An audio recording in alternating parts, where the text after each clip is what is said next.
Varalakshmi Sarathkumar and Nicolas சத்தேவ் இவங்க 2 பேர்த்தோட wedding தாய்லாந்தில் இருக்க கிராபி ஐலாண்டில் செம கிராண்டாக நடந்திருக்க நிலையில் வெட்டிங் சம்மந்தப்பட்ட எல்லா பிக்சர்ஸ் வீடியோஸ் அப்படின்னு எல்லாமே இப்போது வைரல் ஆகிட்டுருக்கு. மேலும் சரத்குமார் வரலட்சுமி நிக்கோலஸ் சத்தேவோட மேரேஜை பற்றியும் நிக்கோலுக்கு எதிராக வர நெகட்டிவ் கமெண்ட்ஸை பற்றியும் நிறைய விஷயங்களை ஓப்பனப்பாக சொல்லியிருக்காரு. அவர் சொன்ன விஷயங்கள் கூட இப்போ சோஷியல் மீடியாவில் ட்ரெண்டாக ஆரம்பிச்சிருக்கு. ஏற்கனவே சென்னையில் தான் இவங்களோட மேரேஜ்க்கு முன்னாடி நடக்கிற எல்லா சடங்குகளும் எல்லா ஃபங்க்ஷனுமே நடந்து முடிஞ்சிருக்கு. மேலும் இவங்களோட ரிசப்ஷனில் கூட பல அரசியல் தலைவர்கள், சினிமா பிரபலங்கள் அப்படின்னு சொல்லிட்டு எல்லாருமே கலந்துக்கிட்டாங்க. ஸ்பெஷலாக ஃபேமிலியை சேர்ந்தவங்க, ஃப்ரெண்ட்ஸ் அப்படின்னு சொல்லி எல்லாருமே பாட்டு, டான்ஸு அப்படின்னு இந்த செலிப்ரேஷனை செம்ம சூப்பராக செலிப்ரேட் பண்ணியிருந்தாங்க.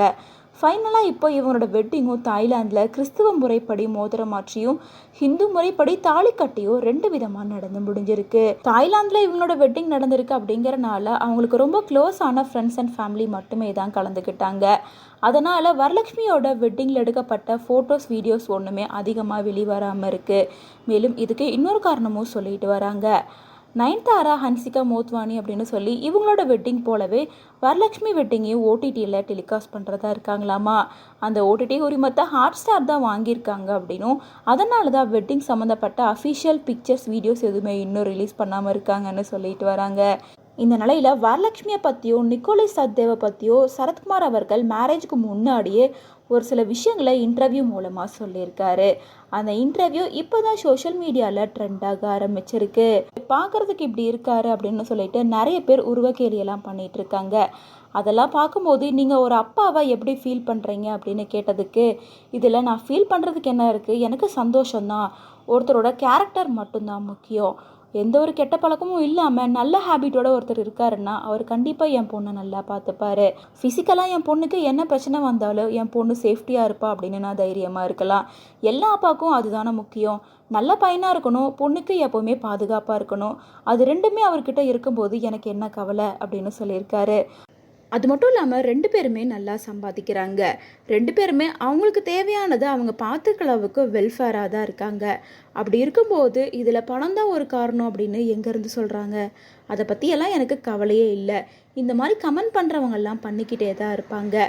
இதில் யாருக்காச்சும் நேரில் சொல்கிறதுக்கு தைரியம் இருந்தால் என்கிட்ட வந்து நேரில் சொல்லுங்கள் பார்க்கலாம். கமெண்ட் பண்ணுறதுனால அவங்களுக்கு ஏதோ சந்தோஷம் கிடைக்குது, அவங்களோட உரிமை அப்படின்னு நினச்சி அவங்க கமெண்ட் பண்ணி சந்தோஷப்பட்டுட்டு போகிறாங்க.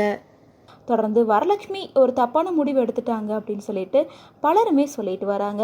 அதை பற்றி நீங்கள் என்ன நினைக்கிறீங்க அப்படின்னு கேட்டதுக்கு, என் பொண்ணு சரியான முடிவு எடுத்திருக்கா அப்படிங்கிறத நானும் நம்புகிறேன்.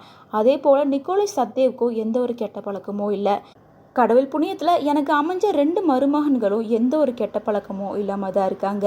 சோஷியல் மீடியாவில் எதையாவது யாராவது பேசிகிட்டே தான் இருப்பாங்க.